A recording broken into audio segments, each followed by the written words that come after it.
न्यार्चक है श्री 1008 श्री दिगंबर जैन ज्ञानोदय महाअतिशयकारी तीर्थ क्षेत्र नारेली, अजमेर, राजस्थान।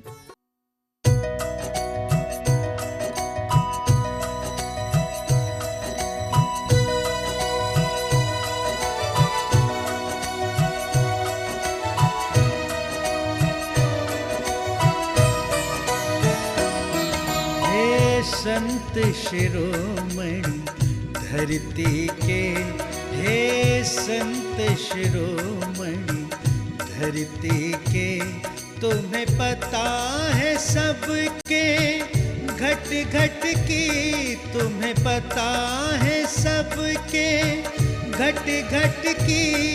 हे अवतारी विद्यासागर, हे अवतारी विद्यासागर, मुझे डगर दिखा दो जिनवर की, मुझे डगर दिखा दो जिनवर की।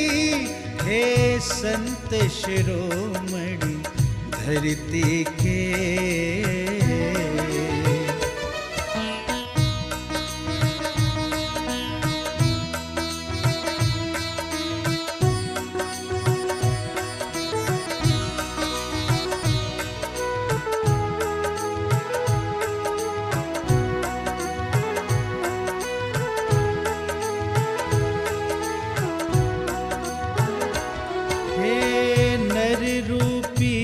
प्रभु नारायण, हे नर रूपी प्रभु नारायण, तेरे दर्शन का सौभाग्य मिला। तेरे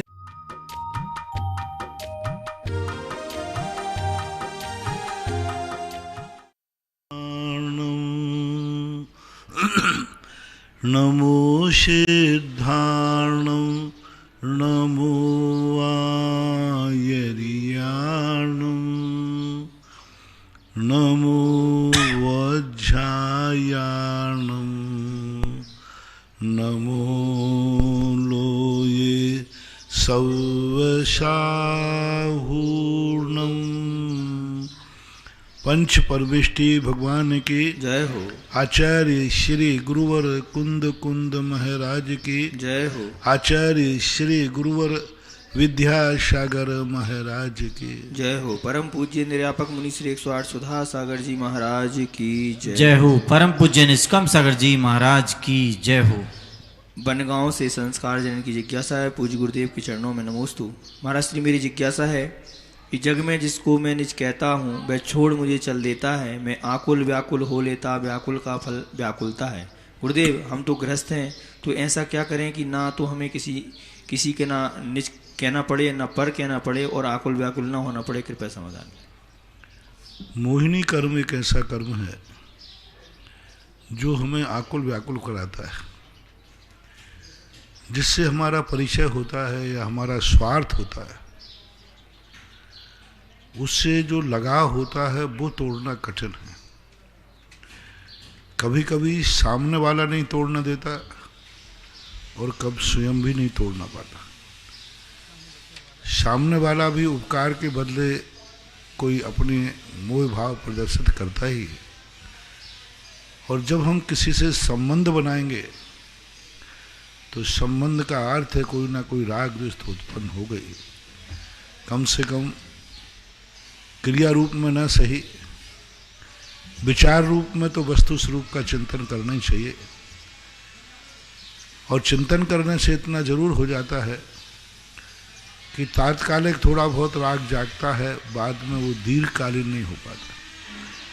क्योंकि गृहस्थी में एक दूसरे का आलंबन है, एक दूसरे के उपकार उपकारी भाव है।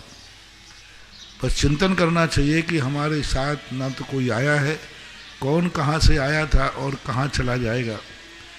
ये चिंतन निरंतर यदि करेंगे तो हमारे मन में एक दूसरे के प्रति कसाय कम होगी, राग भी कम होगा और द्वेष भी कम होगा। क्योंकि हमें ये मालूम है कि यहाँ हम एक शाम को पेड़ पर ना जाने पक्षी कहाँ से आके बैठ जाते हैं, रात भर उड़ते हैं, सब सुबह बिना बिना कहे किसी से अपनी अपनी दिशाओं में चले जाते हैं। ऐसा उदाहरण शास्त्रों में दिया। ऐसा ही संसार में आप लोग एक परिवार में आके कौन कहाँ से आया, एक थोड़े दिन के लिए एक परिवार में आके मिल गए, कौन कहाँ जाएगा, बिना कहे उठ जाएगा सारी दुनिया। तो ये चिंतन करना चाहिए कि एक जीवन की पर्याय में हम क्या एक दूसरे के इतना राग द्वेष भाव करें।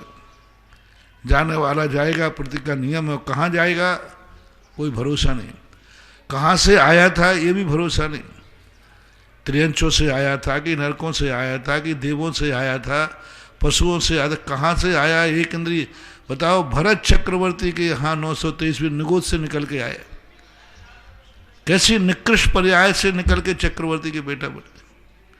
नरकों से निकल के आएंगे, कुत्ते बिल्ली छिपकली सांप सचुंदर की पर्याय छोड़ के आए, क्या पता। और मर करके भी कहाँ जाएंगे ये भी तो नहीं कह सकते। इसलिए ये जग के स्वरूप का, जगत का स्वभाव हुआ संवेग वैराग्यार्थम, चिंतन कम से कम क्रिया रूप में ना ला सके, लेकिन चिंतन रूप में तो लाना चाहिए। कोई न नथी रहे। 12 से इंजीनियर पंकज जैन की जिज्ञासा है, महाराज श्री सिंह निष्क्रीडित उपवास किसे कहते हैं, कृपया समाधान करें। सिंह निष्क्रीडित उपवास, सिंह निष्क्रीडित उपवास के संबंध में अनेक प्रकार के रूप में मिलता है। जैसे उपवास करते एक आहार, 2 उपवास, 3 आहार, 1 उपवास, ऐसे करते करते फिर उसी क्रम से उतरते हैं। इसे कई लोग चंद्रावली के रूप में भी मानते हैं, और सिंह निष्क्रीडन में भी इसी प्रकार के उपवास किए जाते हैं। विशेष रूप से व्रत कथा कोशों में इसका विशेष विधि भी लिखी है, वर्णन भी है। अशोकनगर से विनीता निर्मल जैन की जिज्ञासा है, गुरुवर के चरणों में नमोस्तु। महाराज जी, एक जगह सुना था कि हिंसा ही मूल पाप है, बाकी 4 तो इसकी पर्याय है, इसका अर्थ कैसे लगाएंगे, कृपया समाधान। पर्याय नहीं कहेंगे, 4 उसकी सुरक्षा कवच है। अहिंसा ही मूल धर्म है। अहिंसा की रक्षा के लिए ही सत्य बोला जाता है। अहिंसा की रक्षा के लिए ही, क्योंकि चोरी करेंगे, झूठ बोलेंगे, किसी न किसी को दुख होगा। तो अहिंसा एक धर्म है। 4 उसकी बाढ़ हैं, यानी 4 कोनों में 4 दिशाओं की बाढ़ है। ऐसा मूलाचार में के अंदर भी आया है। गांधीधाम से, हाँ ठीक है, गांधीधाम से सरिता जैन की जिज्ञासा है, गुरुवर के चरणों में नमोस्तु।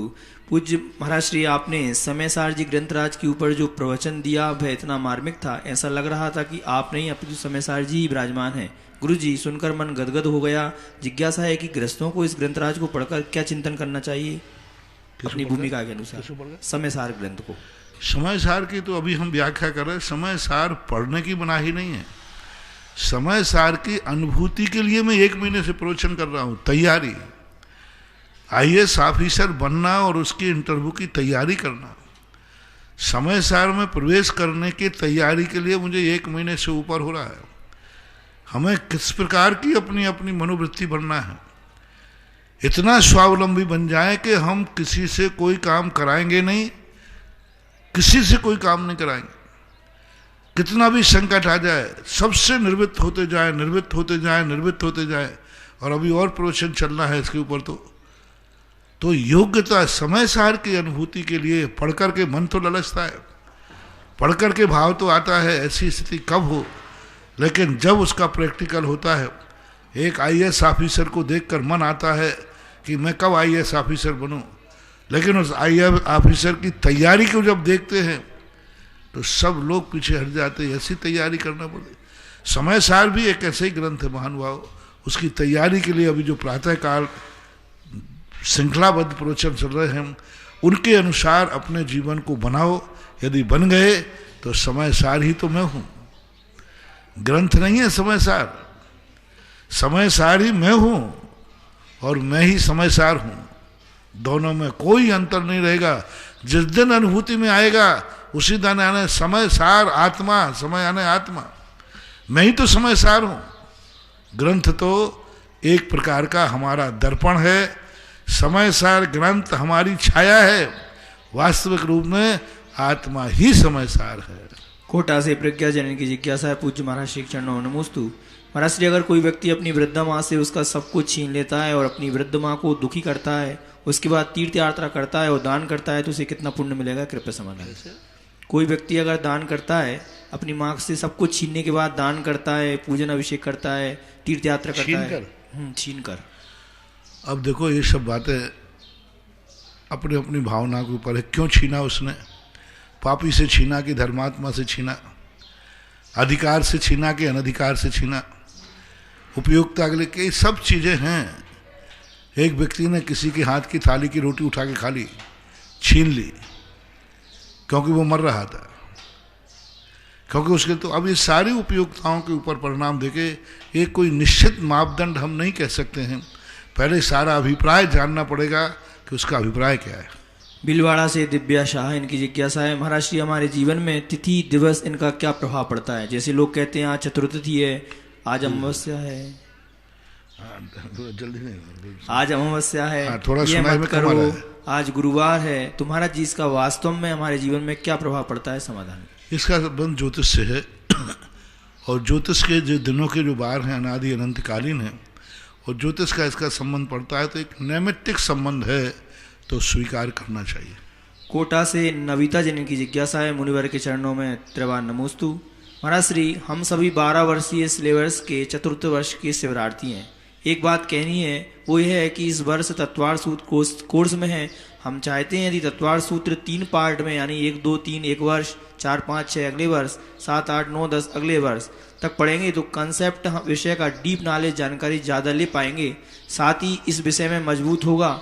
और ये तो जैन गीता है, ऐसा आप भी कहते हैं, इसलिए यदि संभव हो तो ऐसा करने की। बहुत विषय छोटा हो जाएगा, ग्रंथ बहुत है, पर 12 साल के स्थान पर 25 साल करना पड़ेगा क्योंकि ग्रंथ साहित्य बहुत है।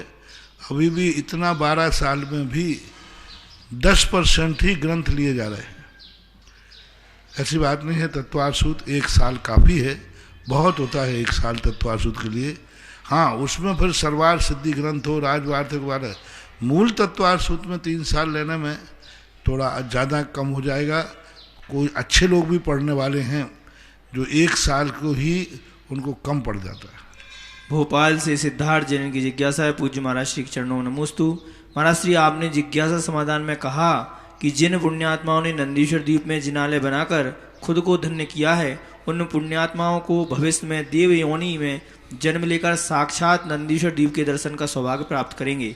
महाराज जी, मैं अभी तो छोटा हूँ एवं मेरे पिताजी ने मंदिर बनाने का सौभाग्य प्राप्त किया है, मैंने तो केवल अनुमोदना की है, तो क्या मुझे भी देव योनि में जन्म लेकर साक्षात नंदीश्वर द्वीप के दर्शन करने का नहीं? तुम्हें संकल्प करो कि जब पिताजी ने किया है और मैं उनका ओरिजिनल बेटा हूँ, तो मैं भी एक मंदिर बनाऊंगा जब मैं कमाने लग जाऊंगा। ये भाव करो। पिताजी में हाथ लगा कर अपना दस्तूर पूरा मत कर भाई। पिताजी ने कमा करके उन्होंने दिया, अब तू कमाने आता जब तू अपने आप से मंदिर। परंपरा ये बनाना चाहिए, पिता के किए हुए धर्म में हाथ लगाकर वो मत करो।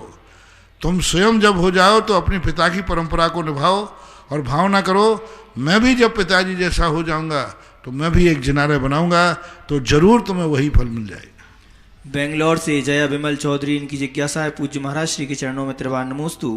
महाराज श्री, आपके चरणों में मेरा और मेरे परिवार का नमोस्तु। महाराज श्री, आपने जबलपुर में दिए गए भक्तामर प्रवचन में शहनाई अथवा दुंदुबी को बहुत मांगलिक बताया था। आपने बताया था कि पहले के जैन मंदिरों में नक्कड़ खानों में सुबह शाम शहनाई बजती थी, परंतु आजकल मंदिरों में इसका उपयोग नहीं देखा जाता है। महाराज जी, जिज्ञासा है कि क्या शहनाई वर्तमान में मंदिरों में प्रयोग में लाई जा सकती है क्या, और इसे कैसे लाना चाहिए? ला सकते हैं, लेकिन आजकल शहनाई बजाने वाले भी नहीं रहे। आजकल तो तुम्हारा ये आ गया ना कैसेट, डीजे। आज तो अब सब कैसेट का जमाना हो रहा है, बजाने वाले खत्म, अपने एक कैसेट तैयार कराओ और लगा दो और बज रहा है, धमाल चौकड़ी हो रही है। वो उसमें सगुन नहीं है। इसमें कैसेट कमरे में बैठ के बनाई गई है, संगीत कमरे में बैठ के किया गया है, उसमें भावना नहीं है। उसमें भावना होती थी, बजाने वाला उस जिसके यहाँ बजाता था उसका ही भाव रहता था, वो सगुन रूप में माना जाता था। हो तो सकती है, करना चाहे तो। गुना से इंजीनियर पीसी जैन की जिज्ञासा है, मेरे आराध्य गुरुदेव के चरणों में नमोस्तु।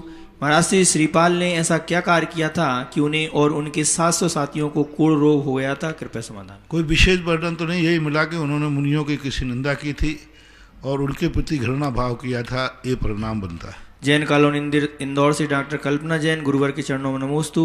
गुरुवर 9 ग्रैविक और 9 अनुदेश के नाम जानना चाहती हूँ, कृपया समाधान करें। 9 ग्रैविक के 3 अनुदेश हैं, उनके नाम आपको शास्त्रों में त्रिलोक परिणति ग्रंथ में मिलेंगे।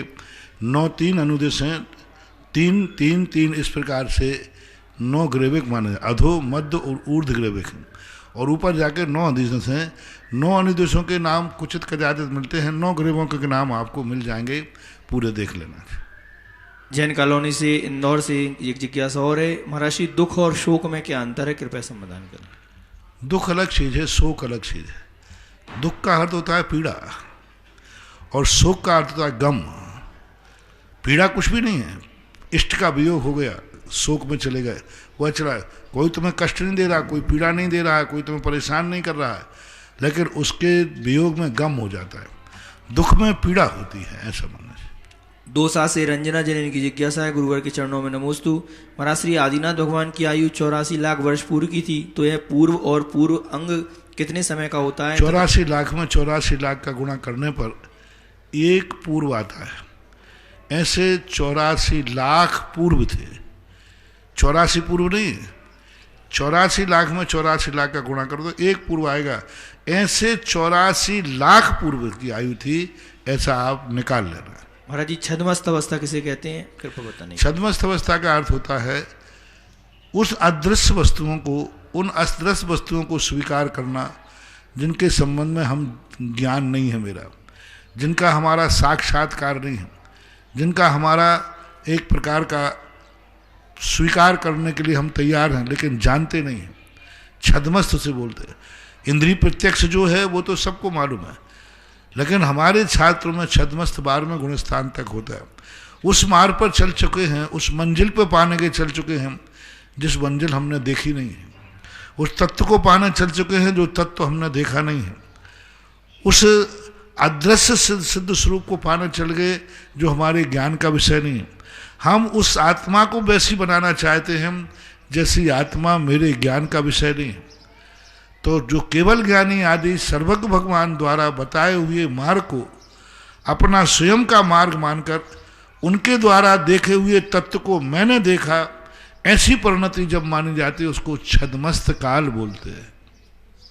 बड़ा गांव दसान से स्वाध्याय मंडल की एक जिज्ञासा है, पूज्य गुरुदेव के चरणों में नमोस्तु। महाराज श्री भोग भूमियाँ जीव बहुत ही भद्र परिणामी होते हैं, वे नियम से स्वर्ग ही जाते हैं, पर ऐसा भोग भूमियाँ पर ऐसा क्या होता है कि एक माँ से जन्म लेने वाले युगलियाँ भाई बहन ही दंपत्ति रूप बन जाते हैं, कृपया समझना। वो वहाँ का नियोग है, उनका शरीर ऐसा ही बनता है। सब देशों की अलग अलग परिणति, वहाँ के शरीर की परिणति ऐसी होती है कि वो भाई बहन माने ही नहीं जाते। उनके शरीर का खून ही ऐसा होता है, भाई बहन का रूप नहीं रहता, एक रूप उनकी परिणति वहाँ है, नेचुरल प्रकृति प्रदत्त है, उसमें भाई बहन का दोष नहीं आता। महिला मंडल बड़ा गांव दसान से गुरुदेव नमोस्तु।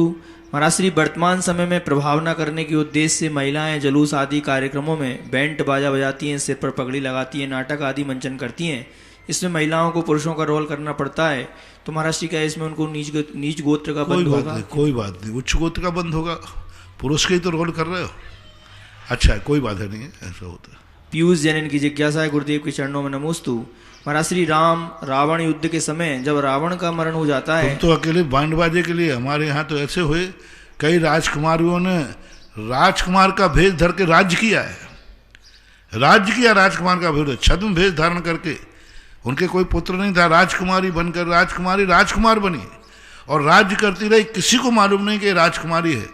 राज का है, हाँ, ऐसे लक्ष्मण से उसने विवाह किया और छद्म भेष में पुरुष के भेष में थी। तो ऐसे कई उदाहरण मिलते हैं, कोई बाधा नहीं।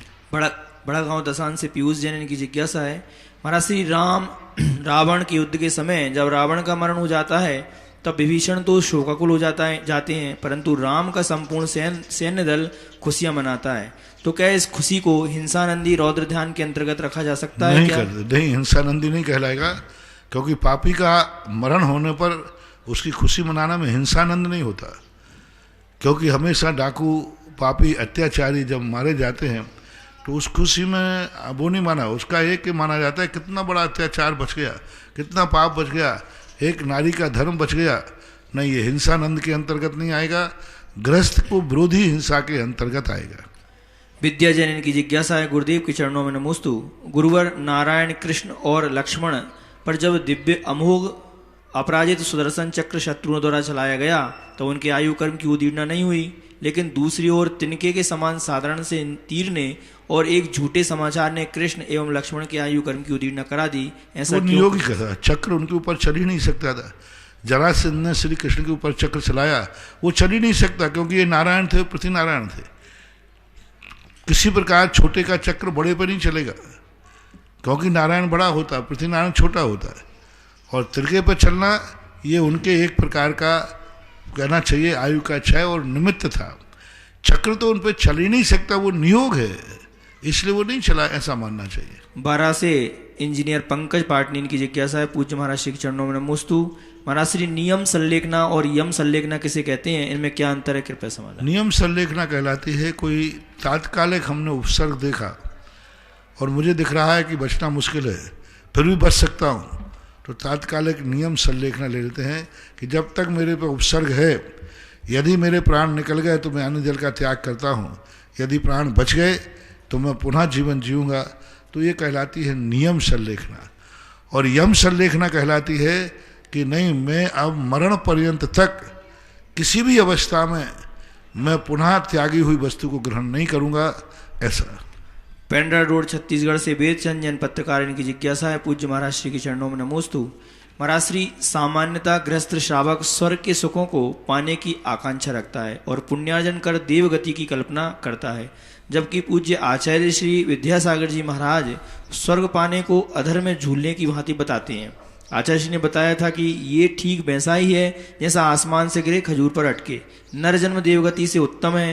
महाराज जी, तब भी श्रावक स्वर्ग की चाह क्यों रखता है, नर जन्म और देवगति के भेद को अज्ञान भाव के कारण से लगता है, सीधी बात है। अज्ञान भाव से व्यक्ति, एक अज्ञानी व्यक्ति दुनिया भर के सुख भोगने की इच्छा क्यों रखता है, सब जानता है संसार क्या है, तो यही तो अज्ञान भाव है। ज्ञानी को इस प्रकार की परिणति होती है कि वो वस्तु स्वरूप जानता है। बालक मिट्टी में भी आनंद मानता है, शराबी शराब में आनंद मानता है, इसी प्रकार के स्वर्गादिक सुखों को आनंद मानता है, ये अज्ञानता है, मोह है। अमरपाटन से राजीव जैन की जिज्ञासा है, मेरे आराध्य गुरुदेव के चरणों में कोटि कोटि नमन। महाराज जी, हम अपने जीवन में ऐसा कौन सा पुरुषार्थ शुरू कर दें जीवन के अंतिम समय समाधि मरण अच्छा संयोग बने और अच्छा हो, अपने परिणामों को निर्मल बनाए, अपने परिणामों में निर्वृत्ति लाएं, मोह भाव, राग भाव, धन दौलत से राग भाव, परिवार से राग भाव कम करें और अपने आत्मस्वरूप का चिंतन करें, ऐसा। महाराज श्री, अंजन चोर चर्म शरीर थे, उसके नाम के आगे चोर शब्द उसके कौन कौन से कर्म के कारण लगा, कृपया समाधान। चोरी किया तो कर्म के कारण कौन सा चोर किया तो चोरी है उसके, चोरी की है उसने, ऐसा। कोटा से नविता जैन की जिज्ञासा है, महाराज श्री चरणों में नमोस्तु। महाराज श्री, भवनेत्रिक देवों की जगन्य आयु 10,000 वर्ष की कही गई है, फिर उनकी आहार इच्छा में अंतर क्यों बताया गया है, कृपया समाधान। आहार इच्छा में, आहार इच्छा का समय अलग अलग है सबका। छोटा देव है, छोटे आहार जल्दी जल्दी करेगा, जल्दी जल्दी श्वास जाएगा, बड़ा देव बड़े में करेगा, सीधी बात है। वो उनका नियोग, उनके शरीर को ऐसी ही जरूरत है। देवताओं के अंदर जो कुछ भी होता है उनके हाथ में नहीं रहता कि कोई ब्याह जी आ गया तो चलो एक चाय और पी लो, किसी ने जबरदस्ती कर दी तो एक रोटी और खा लो। वहाँ तो सब कुछ आइटम फिक्स है, ऑटोमेटिक कार्य है। देव के हाथ में भी नहीं है कि वो जल्दी कर ले या ज़्यादा कंबल खा ले, निश्चित है।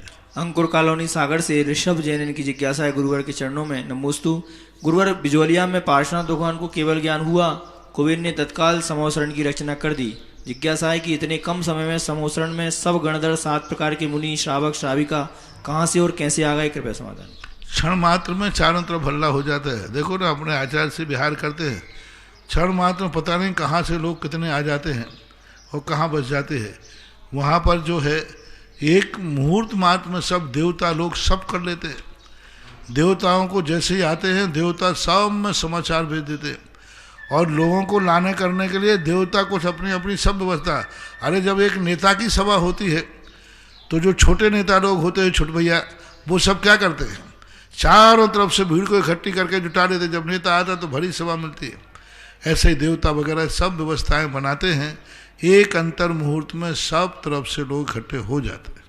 जैन कॉलोनी इंदौर से डॉक्टर कल्पना जैन की जिज्ञासा है, महाराज श्री प्रायश्चित तप का 9वां भेद उपस्थापना है। उपस्थापना क्या है, इसे किस स्थिति में किया जाता है? उपस्थापना प्रायश्चित तप का 9वां भेद। उपस्थापना का अर्थ होता है जो व्रत को छोड़ा था, त्याग किया था, उस पर पुनः स्थापित हो जाना। जिस पद को छोड़ा था उसको पुनः उपस्थापना करना। छेदोपस्थापना, छेद यानी छोड़ा था, उपस्थापना यानी उसको पुनः ग्रहण कर लिया। धार से अजित जैन की जिज्ञासा है, गुरुदेव के चरणों में नमोस्तु। सुख और दुख तो जीवन में आते जाते रहते हैं, इनमें हम सहज कैसे रहें, कृपया मार्गदर्शन करें। सुख दुख आते जाते थे, अपने परिणामों को भी ऐसे ही करो। सिरोन से श्रीमती सारिका, पुण्य पाप फल माई हरक बिलखो मत भाई। सुख आया तो ठीक है, ये भी मानो, सुख में आके फूलो मत, क्योंकि सुख आया है ज्यादा मत फूलो, ये जाएगा। और दुख आया है तो रो मत, ये भी जाएगा। जो आया है वो जाएगा। सिरोन से श्रीमती सारिका बीरंजन, इनकी जिज्ञासा है, गुरुवर के चरणों में नमोस्तु। महाराज श्री कर्म चेतना फल, कर्म फल चेतना और ज्ञान चेतना, यह चेतना किस किस जीव में होती है? समाधि भावना तथा मृत्यु मौसम में से क्या पढ़ना चाहिए, कृपया समाधान। जल्दी मत पढ़ो, नीचे क्या है? समाधि भावना और मृत्यु मौसम में से क्या क्या पढ़ना चाहिए, कृपया समाधान करें।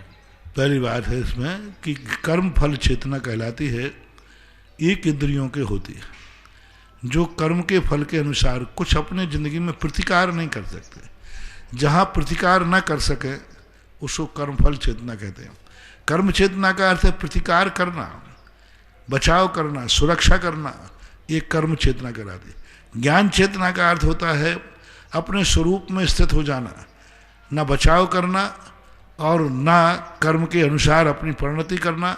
जो जैसा है अपने ज्ञान में स्थित हो जाने का नाम, ज्ञायक स्वभाव में स्थित हो जाने का नाम ज्ञान चेतना है। समाधि भावना या मृत्यु जो भी जिस समय पढ़ना हो, समय अपनी भावना के अनुसार सभी पढ़ने योग्य है। दोसा से रंजना जैन की जिज्ञासा है, पूज्य महाराज श्री चरणों में नमोस्तु। महाराज श्री घर में एक साथ बैठकर छेड़ाला पढ़ने का क्या महत्व है, कृपया समाधान। अच्छी बात है, बहुत बढ़िया है। स्वाध्याय सामूहिक करना चाहिए।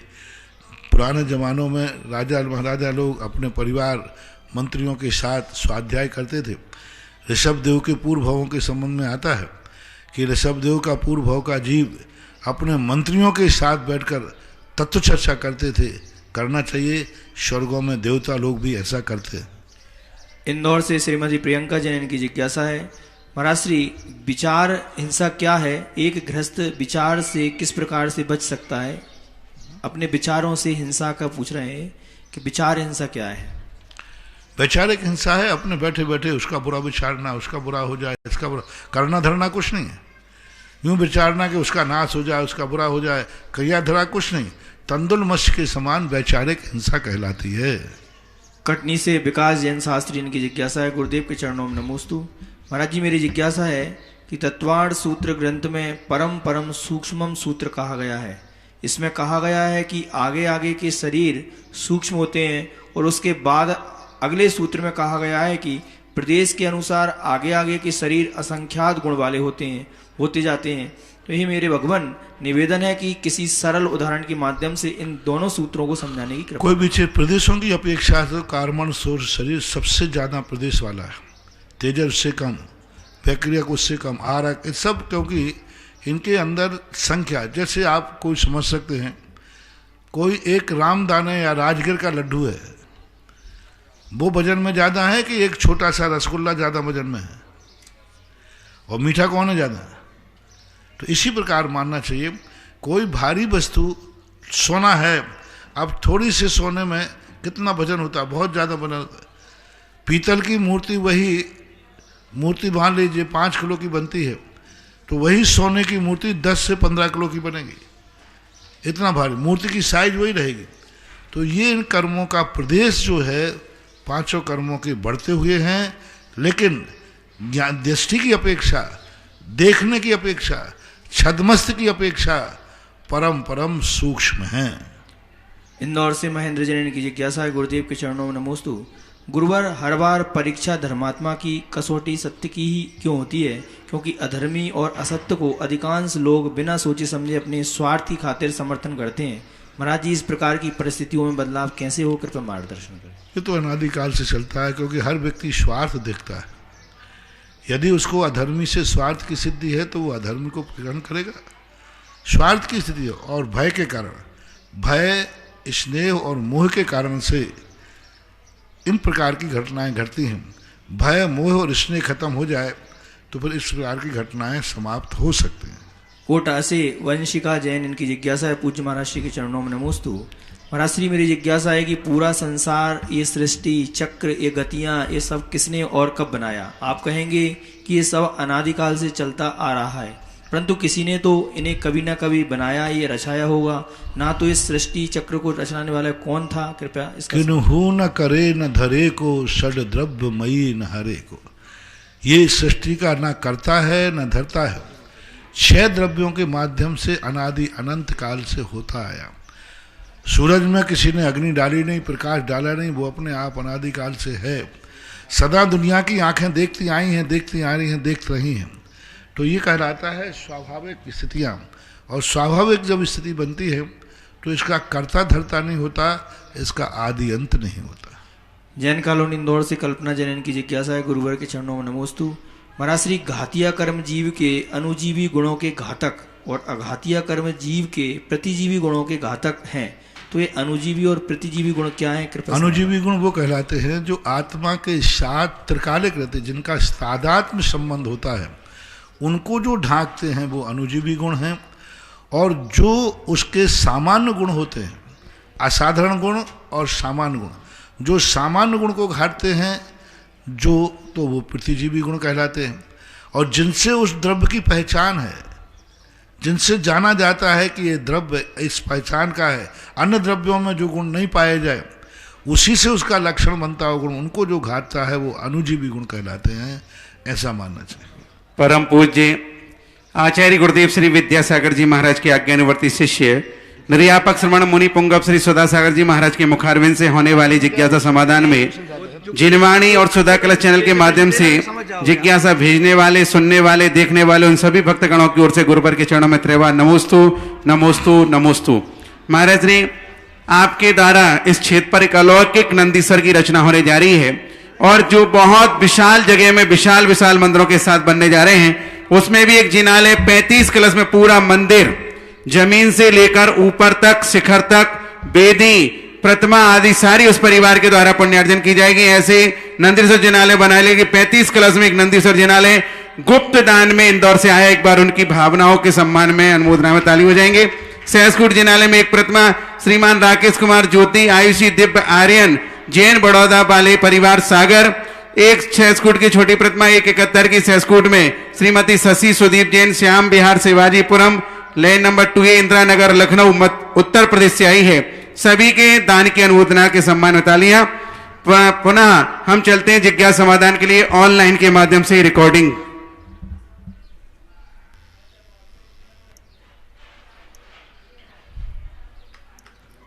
क्या हुआ? सतना से पवन वंदना जैन एवं परिवार का शाश्वत नमोस्तु भगवान। महाराज श्री, 2 जिज्ञासाएं हैं। पहली है क्षायिक भाव और क्षायिक ज्ञान में क्या अंतर है। दूसरा है, जब जीव का अर्ध पुद्गल परावर्तन काल शेष बचता है तो उसे सम्यक दर्शन होता है। और दूसरा कथन आता है कि जब सम्यक दर्शन होता है तब उसका काल अर्ध पुद्गल परावर्तन शेष बचता है। तो दोनों में कारण कार्य व्यवस्था तो विपरीत हो जाती है, तो इसको कैसे लगाएंगे? छायक भाव और छायक ज्ञान। छायक ज्ञान जो है मात ज्ञान से संबंध रखता है, छायक ज्ञान। और छायक भाव व्यापक है, छायक भाव 9 है। जब पूज्यवर उमा स्वामी महाराज ने त्रिसत्वार सूत्र में भावों की चर्चा की तो उन्होंने छायक भाव 9 गिनाए। तो 9 प्रकार के छायक भाव होते हैं, यानी छायक भाव व्यापक है, उसमें ज्ञान एक भाव है, छायक ज्ञान। छायक दर्शन भी होता है, छायक चारित्र भी होता है। तो इस प्रकार से वो 9 जो भाव गिनाए गए हैं वो भाव मानना और ज्ञान उनमें से एक मानना, ये अंतर है। अर्धपुद्गल परावर्तन की जहाँ तक चर्चा है तो अर्धपुद्गल परावर्तन सम्यक दर्शन के बाद रह जाता है, ऐसा कथन आचार्यों ने नहीं किया। ये कथन मात्र उस समय आया है सम्यक दर्शन की महिमा बताने के लिए कि अर्धपुद्गल परावर्तन काल शेष रह जाता है सम्यक दृष्टि का, ऐसा कथन मिलता है। लेकिन वास्तविक रूप से ये है कि योग्यता है, अर्धपुद्गल परावर्तन रह जाने के बाद सम्यक दर्शन होता है। लेकिन इसका अर्थ ये नहीं है कि कोई काल लब्धि चली आ रही थी। व्यक्ति जब पुरुषार्थ करता है प्रायोग लब्धि तक, भव्य और अभव्य दोनों जाते हैं, लेकिन अभव्य प्रायोग लब्धि के दूसरे तीसरे भाग में 35 बंदाओं श्रम करके रुक जाता है। भव्य जो है अंतः कोड़ा कोड़ी स्थिति में से संख्यात हजार सागर वर्ष की स्थिति कम करता है। जैसे वो संख्यात हजार की स्थिति कम करेगा तैसे ही उसका सम्यक दर्शन होना निश्चित हो गया। यानी प्रायोग लब्धि के एक अंतिम भाग में जाकर सम्यक दृष्टि लौट नहीं सकता, मर नहीं सकता, उसको सम्यक दर्शन होगा ही होगा। तो पूज्यपाद स्वामी ने काल लब्धि के 3 भेद किए। पहला उन्होंने लिखा कि संगी पंचेंद्री होना सम्यक दर्शन के लिए अनिवार्य है, साकार उपयोगी होना जरूरी है। दूसरा उन्होंने लिखा कि जो कर्मों की स्थिति अंतः कोड़ा कोड़ी से संख्यात हजार वर्ष की कम हो जाना। तीसरा फिर उन्होंने कहा, तीसरे नंबर पर फिर उन्होंने कहा कि अब उसका अर्धपुद्गल परावर्तन काल शेष रह गया। यानी सम्यक दर्शन तो कब हुआ? अर्धपुद्गल परावर्तन काल शेष रहने पर। इसको ऐसे समझ लें, किसी व्यक्ति के नौकरी का इंटरव्यू लिया, बोले उसने कहा, उन्होंने कहा कि 25 साल से उम्र होना जरूरी है, योग्यता है। 25 साल के व्यक्ति के नीचे को नौकरी नहीं मिलेगी। अब ये योग्यता निश्चित कर दी, तो क्या 25 साल तक वो व्यक्ति घर में बैठा बैठा आ जाए, बोले साहब मैं 25 साल का हो गया, आप मुझे नौकरी दीजिए? नहीं, वहां ये पूछा जाएगा कि 25 साल में तो नौकरी मिलेगी, लेकिन 25 साल में तूने क्या किया है वो सर्टिफिकेट लाओ, वो प्रमाण पत्र लाओ। उम्र का एक निश्चित करना अलग चीज है, लेकिन 25 साल तुमने कैसे गुजारे उसके प्रमाण पत्र क्या है, उसके आधार पर वो नौकरी की। लेकिन कहा तो यही जाएगा इस पद पर बैठने के लिए 25 साल की उम्र जरूरी है। इसी प्रकार अर्धपुद्गल परावर्तन को हम कहते हैं, अर्धपुद्गल परावर्तन पर ही सम्यक दर्शन होगा। लेकिन अर्धपुद्गल परावर्तन तक पहुंचने के लिए क्या क्या करना पड़ेगा? ये है संख्यात हजार कम, यानी इतने स्थितियों को पुरुषार्थ करके करता है।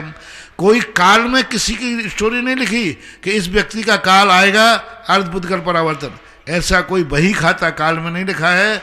और जीव का बही खाता काल क्यों रखेगा? काल शुद्ध द्रव्य है, काल स्वतंत्र द्रव्य है। 2 चीजें, शुद्ध है और स्वतंत्र है। एक द्रव्य दूसरे द्रव्य का बही खाता नहीं रखता। रखते हैं तो पुद्गल और जीव व्यवहार होने से कारण रखते हैं, शुद्ध द्रव्य कभी नहीं रखते हैं। इसलिए काल लब्धि कालस्तु हेया, काल द्रव्य से इसका कोई संबंध नहीं है। और काल लब्धि का अर्थ है जिस काल में तुम जो कार्य करते हो वही काल लब्धि है। लब्धि यानी प्राप्ति, लब्धि यानी कार्य। जैसे इस समय ये जिज्ञासा का काल है, क्योंकि अपन जिज्ञासा करते, ये 6 से 7 बजता है। सो जिज्ञासा का काल घड़ी में फिक्स है कि अपन लोग जिज्ञासा करते हैं इसलिए फिक्स है? नहीं, घड़ी में फिक्स है कि 6 से 7 जिज्ञासा काल। तो फिर जो दूसरे लोग हैं वे तो अभी पता नहीं क्या कर रहे होंगे। यदि काल में सिद्ध होता, ऐसा कोई काल में किसी की स्टोरी नहीं लिखी। ये तो जिस समय जिस काल में जो कार्य किया जाता है उस काल को उस कार्य के नाम से पुकारा जाता है। ये स्वाध्याय का काल है, आहार का काल है, ये शयन का काल है, ये प्रवचन का काल है, पूजा का काल है। ये जो काल है और जो कार्य किया जा रहा है वह लब्धि है, ऐसा मानना चाहिए। अगली जिज्ञासा पौना रिकॉर्डिंग के माध्यम से।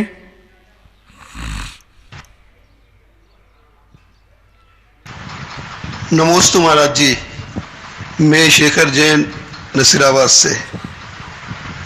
महाराज जी, रामायण में विभीषण ने अधर्म का साथ छोड़कर श्री राम की शरण में चले गए, लेकिन भारतीय समाज ने ये स्वीकार नहीं किया और उनको अपयश ही प्राप्त हुआ और आज अपना आज अपने पुत्र का नाम कोई विभीषण नहीं रखता। दूसरी ओर महाभारत में कर्ण ने पूरी जिंदगी अधर्म का साथ दिया, अधर्म के साथ ही मृत्यु को प्राप्त किया, लेकिन उनका दान देने की जो क्वालिटी थी उस कारण उनको यश मिला। तो महाराज जी, यश में इतनी ताकत, दान में इतनी ताकत है कि वो अधर्म का साथ देने वाले को भी भुला देता है। ये विरोधाभास क्यों महाराज जी? नमोस्तु। पहली बात तो विभीषण के नाम लोग रखते हैं, विभीषण के नाम से किसी को एलर्जी नहीं है। वो एक मुहावत बनाए कि गल का भेदी लंका ढाए, तो वो तो सही है कि यदि लंका का दहन हुआ है तो विभीषण के कारण हुआ है, नहीं तो लंका का दहन हो ही नहीं सकता था। रावण को जीतना कोई आसान नहीं था। तो वो एक क्रिया के कारण की है, वो निंदा का वचन नहीं है। वो तो ये कहा है कि लंका जैसी पापियों के गढ़ को यदि विभीषण जैसा व्यक्ति नहीं होता तो वो लंका को ढह नहीं सकते थे। तो एक वहाँ पर उनके कार्य के लिए नियुक्त किया गया ये मुहावरा है। विभीषण लोग अपने बच्चों के नाम रखते हैं, खूब शास्त्रों में मिलते हैं और कोई बाधा भी नहीं है, क्योंकि विभीषण नाम एक अच्छा नाम है। कर्ण की जो विशेषता है दान की, तो दान के कारण से कर्ण को एक अपना अलग स्थान मिला। कई बार व्यक्ति के अनेक दुर्गुणों एक गुण के कारण ढक जाते हैं और कई बार अनेक गुण एक दुर्गुण से समाप्त हो जाते हैं। एक मछली सारे तालाब को गंदा कर देती है, एक दुर्गुण सारे जिंदगी के गुणों को खत्म कर देते हैं। और कई बार एक गुण ऐसा गुण होता है कि सारे दुर्गुण एक गुण में प्रकट हो जाए तो सब कुछ उसके हो जाते हैं। ऐसा नियम है, कोई बड़ी बात नहीं। और दान की महिमा तो है ही, क्योंकि दान देने के बाद उसका धर्म का प्रचार किया। संसार सारा धन कमाता है पापों के लिए, और कोई व्यक्ति धन कमाता है धर्म के लिए। धन से धर्म का उपलब्धि करना, इससे सस्ता, इतनी कुशलतापूर्ण कार्य क्या होगा, क्योंकि धन से धर्म का, अच्छे कार्यों का यश फैलता है और उनको चिरस्थायित्व प्राप्त होता है। अगली जिज्ञासा पुनः रिकॉर्डिंग के माध्यम से। ललितपुर से शीलचंद जैन अनोरा परिवार का मेरे गुरुवर परम पूज निर्व्यापक मुनि पुंगव श्री सुदासागर महाराज को त्रिवार नमोस्तु नमोस्तु नमोस्तु। हे गुरुवर, कुछ लोग लाइव शांति धारा कर रहे हैं और शांति धारा के बाद लाइव टीवी पर दिगंबर जैन मुनिराजों के नाम से आहार दान के लिए चंदा मांग रहे हैं, और वह यह भी कहते हैं कि यह रुपया हम सिर्फ आहार मुनिराजों के आहारों के लिए ही भेजेंगे। तो हे गुरुवर, क्या दिगंबर मुनि चंदा चिट्ठा से आहार भी करते हैं? हे गुरुवर, जिज्ञासा का समाधान करें। बहुत गलत हो रहा है। साधुओं के लिए आहार दान के लिए चंदा इकट्ठा करना, ये दिगंबर समाज के लिए कलंक है। और जो इकट्ठा कर रहा है वो फ्रॉड है। कभी भी भूल करके साधुओं के आहार दान के लिए जो धन देगा और एक साधु को भ्रष्ट करने का पापी होगा। बहुत बड़ा पाप है, बहुत। धन को कहीं भी जाकर के फेंक दो, धन को कहीं भी जाकर छोड़ दो, कुछ भी करो, लेकिन साधुओं के दान, आहार दान आदि के लिए इस प्रकार का दान देना, और वो भी चंदा करना, वो भी माइक से अलाउंस करना, ये सटजुग नहीं है। पहली बात तो ऐसा श्रावक यदि कर रहा है तो बहुत बड़ा अनर्थ कर रहा है। ये दिगंबर जैन समाज को तुरंत रोकना चाहिए कि आज दिगंबर जैन साधुओं के लिए आहार के लिए चंदा इकट्ठा करना पड़ा। अरे जैनी तो वो हैं, सारे दुनिया को चंदा देते हैं, लेकिन कभी अपने देव साध गुरु के लिए चंदा लेते नहीं है। जैन समाज के अंदर भी चंदा लेने की बात क्या आ गई? एक बात जो कर रहे हैं महानुभाव, ये बहुत ही गलत है, बहुत ही गलत है। नियम से वो पैसा कहीं घोटाले में जाएगा, नियम से वो पैसा गलत कार्यों में जाएगा। यदि आपको देना ही है, दान ही करना है, तो जहां साधु हैं वहां जाकर के उन कमेटियों से आप बात कीजिए। उन कमेटियों को क्या समस्या है, मान लीजिए किसी तीर्थ क्षेत्र आदि पर हों, तो आप उनसे पूछिए कि आपको हम चंदा नहीं देते और उनको चंदा नहीं मांगना चाहिए। आप उस कमेटी का, उस स्थान का फोन नंबर लीजिए, बोले भाई साधुओं के लिए क्या परेशानी हो रही, तो वो कहें साधुओं के लिए यहाँ पर अनाज नहीं है, गेहूं नहीं, क्या देते हैं साधु, आप वो सामान वहां भिजवा दीजिए। किसी से कोई चंदा मांगने की जरूरत नहीं है। भारतवर्ष में एक ही भक्त ऐसा हो जाता है, एक एक भक्त ऐसे हैं जो संसार के सारे साधुओं के लिए आहार की व्यवस्था करने में सक्षम है। कहीं भी साधु के लिए आहार की व्यवस्था के लिए कोई व्यवस्था नहीं है, तो या तो ये समझना चाहिए वो साधु खोटा है। खोटे साधुओं के लिए समाज में आहार की व्यवस्था करती है। मेरा दावा है कि साधु यदि चोखा है तो वह कभी भूखा नहीं मर सकता 18,000 वर्ष तक। या तो साधु में खोटा है, साधु में कोई भ्रष्टता है, साधु के अंदर कोई कमी है कि वहां के समाज, वहां के श्रावक उनको आहार देने में पाप समझते हैं, उनको आहार कराना पाप समझते हैं, उनको आहार दान देना अपने आप को दुर्गति समझते हैं। ऐसी कोई कमी उनमें अंदर है।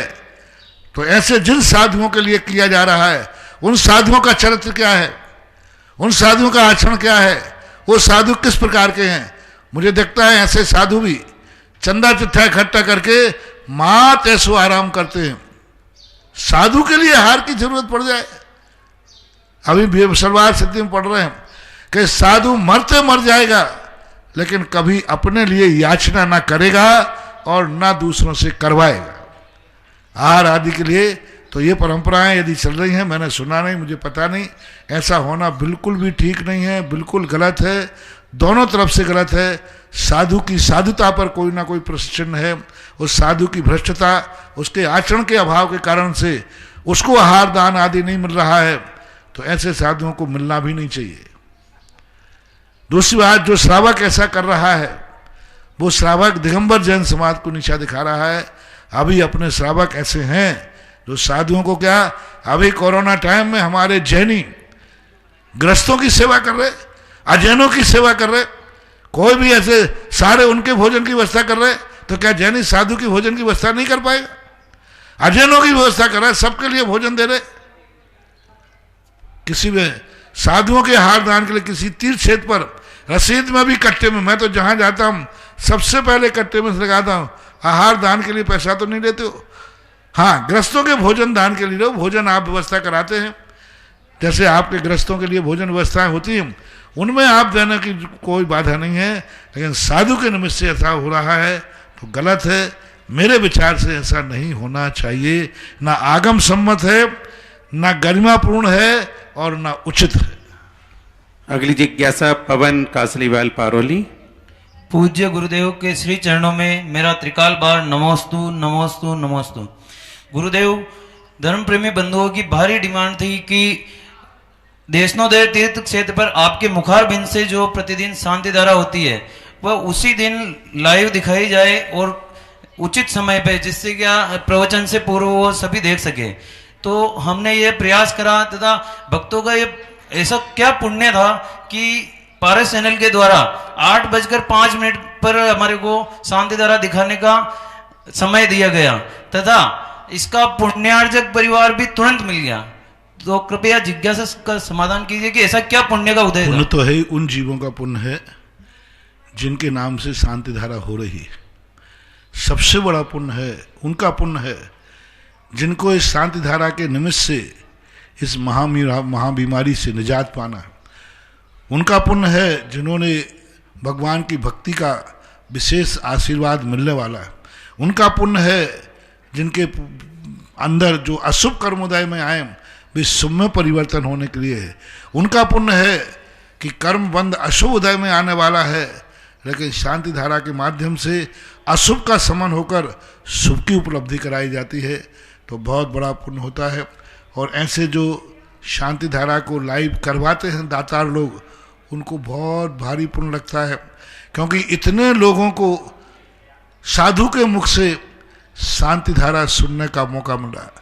क्योंकि शांति धारा तो अतिशयकारी है ही, उसमें तो ताकत है ही, लेकिन यदि वही शांता साधु के मुख से हो जाए तो सोने में सुहागा हो जाता है। जय हो, जय हो। सोने में सुगंधी वाली बात, सोने में सुहागे वाली बात आती है। कि सोना वैसे ही है, सुहागा और उसमें घाट ला देता है। और मैं तो मात करुणा और दया भाव से सोचता हूँ, बड़ी भावना से, बड़ी भावना करके शांति धारा कराता हूँ। जिनके उपादान में थोड़ी भी शक्ति है उनका लाभ मिल जाता है, ऐसा मानना। पूज्य गुरुदेव, मेरी एक जिज्ञासा यहाँ के भजन के लिए है कि यहाँ का जो पारस प्यारा लघु भजन विश्व प्रसिद्ध है, उसकी हर लाइन हमें साक्षात नजर आती है कि था कि बाकड़ली जाड़िया में बाबा सिंह दौड़ू के, तो अभी हमने सिंह भी देख लिया और वो उसको साक्षात देखा अभी। तो सिंह तो यहाँ थे और अभी भी हैं, ऐसा और यहाँ दो सिंह रहते हैं, एक त्रियंश भी रहता है और एक साधु रूपी सिंह भी रहता है। जय हो, जय हो गुरुदेव। क्योंकि साधुओं के पास भी जंगल होते हैं और सिंह के पास भी जंगल होते हैं, तो है यहाँ पर सिंह रहते हैं, लेकिन आज तक कभी कोई किसी को उन्होंने परेशान नहीं किया और अब आगे के लिए भी वो करेंगे नहीं। उनका भी स्थान है पारसनाथ बाबा के चरणों में। ठीक, जय हो गुरुदेव। बंधुओं, जिन लोगों को भी शांति धारा करानी हो देशनोदय तीर्थ क्षेत्र पर, सुबह प्रातःकाल 8:05 से 8:15 पर पारस चैनल पर कल से ही शांति धारा आएगी। जिनको भी पुण्यार्जन करना हो, शांति धारा करानी हो, अपनी शांति धारा आप मोबाइल पर यहां पर भेज सकते हैं। देशनोदय तीर्थ क्षेत्र के नंबर मोबाइल नंबर चल रहे हैं। साथ ही सुधा कलश चैनल पर भी आप अपनी मोबाइल पर 7:45 पर अपने मोबाइल पर देख सकते हैं। ये सबसे बड़ी बात है कि जिसने पुण्यार्जन किया है वो पुण्यार्जक है। अभी करेंट में जिन्होंने अपनी भावनाओं को, श्रीपाल जी कटारिया, स्वर्गीय श्रीपाल जी कटारिया की धर्मपत्नी विजया देवी कटारिया, उनके पुत्र अजय विजय संजय कटारिया केकड़ी द्वारा शांति धारा का लाइव पुण्यार्जन करने में सहयोग दिया। एक बार उनकी भावनाओं के सम्मान में तालियां। अगली जिज्ञासा पुनः रिकॉर्डिंग के माध्यम से। परम पूज्य निर्यापक श्रमण रत्न मुनि पुंगव श्री सुधा सागर जी महाराज के श्री चरणों में, और ये शांति धारा का जो शोभा गुणा विनोद टोड़ी की बदौलत तुम्हें टाइम मिल गया। अजय कटारिया ने प्रयास किया और विनोद टोड़ी ने उसको फॉलो किया है, कोटा वाले ने। त्रिवार नमोस्तु। परम पूज्य मुनि श्री, वर्तमान में कोरोना से भी बड़ी बीमारी नकारात्मक चिंतन की है। हर व्यक्ति डरा हुआ है कि मेरा क्या होगा। आज प्रातः आपने शांति धारा और जिन भक्ति विषयक समाधान देते हुए सकारात्मक पक्ष की मार्मिक विवेचना की। आपका स्वयं का जीवन सकारात्मक चिंतन का आदर्श रूप है। आपने सिद्ध किया है कि अकेले खड़े होने का साहस रखो, भले ही सारी दुनिया आपके विरोध में खड़ी हो। आपकी प्रेरणा से हुए कार्यों की सफलता इसके प्रमाण हैं। भगवान महावीर स्वामी ने अभय की साधना की, आत्मचिंतन किया और स्व पर उपकार की प्रेरणा संसारियों को दी। हे गुरुवर, यह सकारात्मक शक्ति और अभय की भावना कैसे आती है, कृपया समाधान कीजिए। नमो। सबसे बड़ी चीज है कि हमारे लिए फेल होने का भय नहीं होना चाहिए। हमें अपने आप पर विश्वास होना चाहिए। हमें दुनिया पर विश्वास नहीं करना, हमें अपने आप पर विश्वास करना है कि मैं जिस कदम उठा रहा हूं वह कदम किसी मंजिल को पाने के लिए उठा रहा हूं। आप ये क्यों सोचते हैं काश भटक गया तो? आप ये सोचोगे भटकेगा कैसा, मेरा कदम उठाया, मैं कोई अपने आप में गलत कदम थोड़ी उठाऊंगा। अब ये बात ठीक है कि कई बार भटक जाते। मैंने आज प्रातःकाल प्रश्न में कहा कि ये मत समझो कि हवाएं शुद्ध ही रहेंगी, लेकिन हमारा पुरुषार्थ है कि हमें हवाओं को शुद्ध करना है। हमें ये नहीं सोचना है कि हमारे लिए दवाई से कुछ होगा कि नहीं होगा, हमारा दवाई लेने का पुरुषार्थ करना है। हमें ये नहीं सोचना है कि शांति धारा से कुछ होगा, दुआ से कुछ होगा कि नहीं होगा, हमें ये सोचना है कि होगा ही होगा। ये सबसे बड़ा सोच मानतुंग आचार्य महाराज ने दिया, पूज्यवर ने। मानतुंग आचार्य महाराज का जब भक्तांबर मैंने पढ़ा, हर चीज में दावा ठोक रहे, हर चीज में दावा करे। तदपाद पंकज रजो मृत दिग्देहा मृत्या भवंती मकरध्वज तुल्य रूपा, वहां विधि लिंग का प्रयोग नहीं किया। भविष्य काल का ऐसा नहीं होगा कि आपके चरण रज से ऐसा हो सकता है ऐसा एक भी श्लोक का अर्थ नहीं दिखा मानतुंग आचार्य महाराज ने कि ऐसा हो सकता है। ऐसा होता है। भवंती मकरध्वज तुल्य रूपा। भवंती का अर्थ क्या है? अरे ये लिखना था भविष्यंती, ऐसा होगा या ऐसा हो सकता है, विधि लिंग का प्रयोग कर लेते, लेकिन उन्होंने कहा नहीं भवंती, ऐसा होता है। तो ये स्थिति हमें अपने कार्य करते समय, वास्तु का भी एक नियम है, सगुण शास्त्र का नियम है कि किसी भी कार्य करते समय तुम्हें प्रथम क्या भाव आ रहा है, प्रथम क्या भाव आ रहा है वही होगा। यदि तुम्हें डाउट आ रहा है क्या पता ये सही है कि नहीं, ये अस्पताल जा रहा है लौट के आएगा कि नहीं, यदि डाउट हुआ है तो क्या डाउट हुआ है, पहले दृष्टि पकड़ो सारे परिवार वाले लोग, और उन मरीज को भी देखो कि वो अस्पताल जा रहा है, सबसे पहले तुम्हारे मन में क्या भाव आ गया? नहीं आएगा लौट के, समझ लेना नहीं आएगा। और अंदर से आवाज आ गई कैसे नहीं, दवाई कराने जा रहा हूं लौट के आएगा, ये अंदर की बात है। प्रथम क्षणवर्ती जो सकारात्मक सोच है वह संसार का सबसे बड़ा सगुन है, सबसे बड़ा मुहूर्त है कि पहले दृष्टि तुम्हारी क्या पड़ी, क्या भाव आया तुम्हारे मन में। तो अपने जीवन को सकारात्मक सोच बनाने के लिए हमें ये मत सोचें कि हम सफल ही होंगे, हम ये सोचें कि हम पुरुषार्थ करेंगे। और वही वाली बात है, कोशिश करने वालों की कभी हार नहीं लेती। नन्ही चींटी दाना लेकर दीवालों पर चढ़ती है, 100 बार फिसलकर गिरती है, गिरकर चढ़ती, चढ़कर गिरती, आखिर उसकी मेहनत बेकार नहीं होती है। कोशिश करने वालों की कभी हार नहीं होती है। और सीधी बात, अपन क्यों सोचते हैं, क्यों विचार करते हैं इसमें? जो होगा वो देखा जाएगा। हमारा कर्तव्य क्या है, हमें क्या करना चाहिए? हाथ पे हाथ रखे बैठे रहे, मक्खियां मचार भगाते रहे, उसके उपादान में जो होगा तो होगा। हम निमित्त हैं, हमें निमित्त में क्या करना चाहिए? जीव मरे या जिंदा रहे, मुझे बचाने का भाव करना चाहिए। दुनिया में जीव मर के कहाँ गया, हम उसको स्वर्गीय ही लिखते हैं। ये सबसे बड़ा सकारात्मक, देखो कितना बड़ा सकारात्मक चिंतन दिया दुनिया के लोगों ने। हालांकि आज तक किसी व्यक्ति को मरने के लिए समय नहीं लगा, नारकीय त्रियंचीय कुछ भी, हमेशा स्वर्गीय लिखा जाता है। तो क्या नरक और त्रियंच गति खाली पड़ी है? लेकिन सकारात्मक सोच, वो जहां गया हो तो गया हो, हमने तो भावना भाई है कि वो स्वर्ग ही जाए, ये बहुत बड़े पुण्य का काम है। पता नहीं है कहां गया, लेकिन मेरी भावना क्या है, स्वर्ग ही गया होगा। तो ये ऐसे सकारात्मक सोच अपनी जिंदगी को बनाना चाहिए। और मेरा तो खुद का सिद्धांत है, आगे बढ़ो, फूल चुनने के लिए रास्ते में मत रुको, आगे बढ़ो, गुलदस्ता इंतजार कर रहे हैं। जय हो।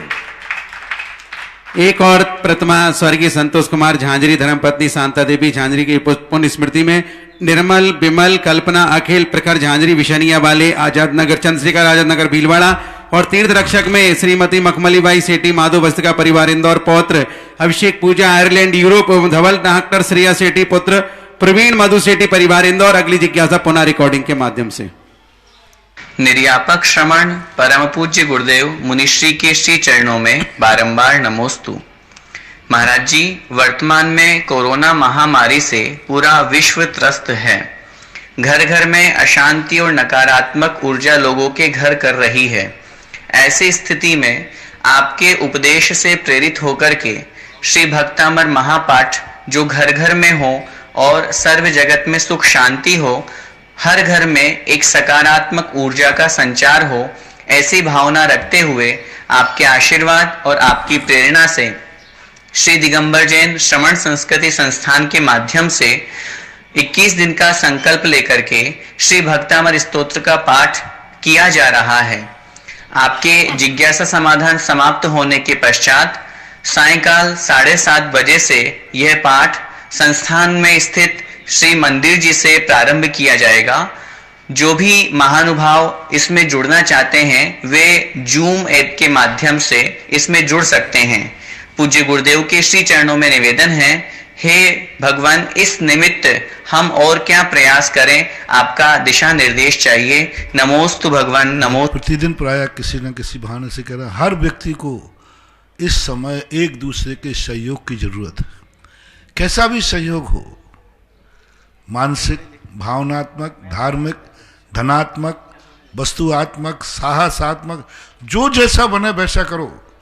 इसलिए नहीं सहयोग दिया जा रहा है कि हम किसी को बचा लेंगे, इसलिए दिया जा रहा है कि संकट की घड़ी में व्यक्ति साथ। देखो पारसनाथ भगवान नाग नागिन के लिए सांत्वना देने के लिए गए, वो बचा नहीं पाए, पारसनाथ भी उसको नहीं बचा पाए। कौन क्या उसको बचा पाएगा? साक्षात तीर्थंकर 10 अतिशय के धारी नाग नागिन को बचा नहीं पाए, लेकिन उस समय उनको ऐसी सांत्वना भावना दी, ऐसा धर्म का संस्कार दिया कि वो नाग नागिन छोड़ करके धरणे पद्मावती बने। यहाँ तो नाग नागिन में फूल थे और वहाँ मर करके गुलदस्ता मिले, है ना, अभी जो मैंने सुनाया था ना, वो वैसे ही मानने थे। तो इस प्रकार के अपन ऐसी धर्म भावना बनाए कि चाहे जिंदा रहें चाहे मरे, दोनों हाथ में लड्डू हों। जिंदा रहेंगे तो धर्म भक्तांबर का चमत्कार है, मरेंगे तो जाकर के स्वर्ग के देवताओं में जाकर के अमर बनेंगे। दोनों हाथ में लड्डू है। यदि मान लो भक्तांबर सुनते हुए मरण प्राप्त हुआ, भक्तांबर सुनते हुए किसी व्यक्ति का कल्याण हो गया तो अमर बनेगा, और यदि जीवित हो गया तो भक्तांबर का चमत्कार माना जाएगा, अतिशय माना जाएगा। इसलिए धर्म करने के लिए मैं सबसे एक ही बात कहता हूं, धर्म दो भावना से करना चाहिए। बचूंगा तो धर्म का महिमा है, नहीं बचूंगा तो धर्म का फल मिलेगा मुझे, और नियम से। इसलिए आप लोग जिसको जिस रूप में करना है, भक्तांबर का पाठ आपने जो समय निश्चित किया, सारे लोग मेरे से कह रहे थे, लेकिन ये मेरे द्वारा संभव नहीं, क्योंकि शाम का समय रहता है, हमारी सामायिक आदि का समय रहता है। संस्थान, मेरे पास बहुत प्रश्न है, आप संस्थान से आप लोगों ने विचार किया, बहुत अच्छा। मैंने कहा नहीं है, लेकिन हो सकता है कभी कभी मन की भावनाएं किसी अपने लोगों के पास पहुंच जाते हैं। जय हो। और संस्थान ने ये बात का विचार किया कि 1 घंटे तक के लिए, कितनी देर, एक बार 7:30 से 8, हाँ, तो एक बार भक्तांबर, कोई संगीत नहीं होगा, कोई भजन नहीं होंगे, बीच में कुछ नहीं, सीधा भक्तांबर पाठ पढ़ना, हिंदी का भक्तांबर पढ़ना नहीं, बीच में कोई भजन बोलना नहीं, बीच में कोई दूसरी चर्चा करना नहीं। भक्तांबर शुरू हो जाए, जो वहां पढ़ेंगे, जहां जहां लोग बैठे हैं, सब लोग इसकी विधि समझें। संस्थान के बच्चे लोग भी जो वहां बैठ जाएंगे, वो पूरा भक्तांबर के बीच में कोई उठेगा नहीं कोई कुछ करेगा नहीं। और 21 दिन का संकल्प किया है, तो मंगल कलश की स्थापना करके और एक अखंड दीपक लगा करके 21 दिन का संकल्प करें। और आप लोग भी अपने अपने घरों में यदि चाहें तो कलश स्थापित कर सकते हैं, चाहें तो एक दीप जला सकते हैं, और सब लोग जितने लोग बैठे हैं उसमें बड़े शुद्धि पूर्वक करके और बढ़िया भाव करके एक बार भक्तांबर पढ़ना है, बड़े विशुद्ध भाव से पढ़े। संसार का कल्याण हो, महामारी का नाश हो, महामारी दूर हो, संसार सुखी हो, और मेरा परिवार और मैं भी सुखी रहूं, इस अकाल की महामारी से मेरा परिवार बचा रहे। और पूरे परिवार में जितने लोग बैठे, अधिक से अधिक बैठा लो, सबसे कहो कि मौत से अच्छा है कि एक बार भक्तांबर पढ़ लो, शायद ये भक्तांबर तुम्हारी जिंदगी पूरी परिवार को बचा ले। तो सब लोगों को विशुद्धि पूर्वक भक्तांबर पढ़ते समय कोई टीवी नहीं चलाए, वहाँ कोई बातें नहीं करें, बीच में उठे नहीं, बीच में यहाँ वहाँ जाए नहीं। भक्तांबर शुरू हो गया, सब लोग बढ़िया किताब सामने रखकर हाथ जोड़ करके संस्थान के जो हमारे व्याख्याता हैं, टीचर्स हैं, वे सब आपके लिए पढ़ाएंगे। क्योंकि अभी संस्थान में बच्चे तो है नहीं, सभी मास्टर लोग हैं, वे सब आपके साथ पढ़ेंगे। सबसे बड़ा लाभ आपको होगा शुद्ध उच्चारण का, क्योंकि आप लोग अशुद्ध पढ़ लेते हैं और वो लोग सब पढ़े हुए शास्त्री हैं, पढ़ाते हैं, व्याख्याता हैं, तो अपने आप में शुद्ध उच्चारण मिलेगा, शुद्ध उच्चारण मिलेगा, शुद्ध लय मिलेगी और शुद्ध वातावरण संस्थान के मंदिर में से ये आपको उच्चारित किया जाएगा। आप भली मंदिर में नहीं है, घर में हैं, लेकिन मंदिर में भगवान के सामने बैठकर उच्चारण किया जाएगा तो आपको वही पुण्य लगेगा जो मंदिर में पढ़ने का लगता है। जय हो। क्योंकि बांचने वाला कहाँ बैठ के बांच रहा है? शुरुआत कहाँ है? संस्थान के अंदर ही एक मंदिर है और उन मंदिर के सामने बैठकर बांचा जाएगा। तो आप लोग भली मंदिर में नहीं हैं, लेकिन जहाँ से आवाज़ आ रही है वो भगवान के सामने से आ रही है। उनकी रेंज, उनकी एनर्जी आपको वही देगी जो मंदिर में बैठने से होता है। इस कार्य के लिए सब लोग कटिबद्ध होकर सब लोग अपने अपने घरों में तैयारी कर लें। कब से शुरू हो रहा है? आज से शुरू हो गया, जिज्ञासा के बाद शुरू किया जाएगा। कोई बात नहीं, जो आज से संपर्क में जुड़ जाए तो बहुत अच्छी बात नहीं, अन्यथा कल से प्रारंभ करेंगे। 7:30 बजे जूम ऐप पर आप जाएंगे। आईडी और पासवर्ड हमने जिनवाणी चैनल के माध्यम से टीवी की फ्लैश पर दिखा दिए हैं, आप उस पर संपर्क करें और अच्छे से जुड़ जाएं। इस प्रकार से जिज्ञासा समाधान संपन्न हुआ है और हम जिनवाणी की इस कार्यक्रम के पुण्यार्चक थे श्री 1008 श्री दिगंबर जैन ज्ञानोदय महाअतिशयकारी तीर्थ क्षेत्र नारेली, अजमेर, राजस्थान।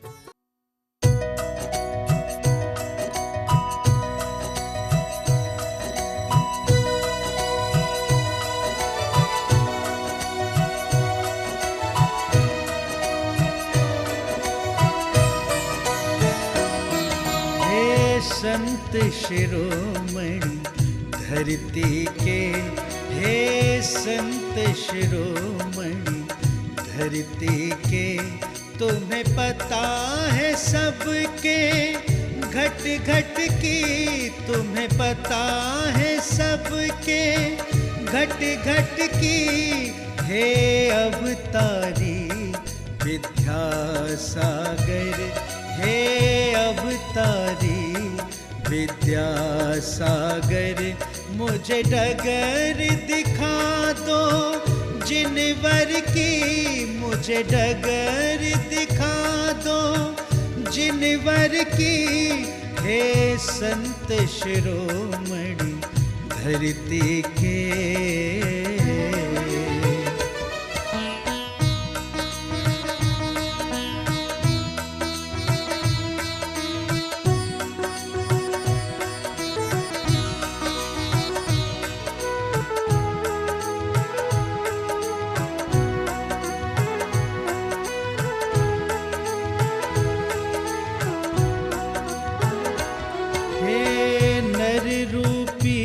प्रभु नारायण, हे नर रूपी प्रभु नारायण, तेरे दर्शन का सौभाग्य मिला, तेरे दर्शन का सौभाग्य मिला।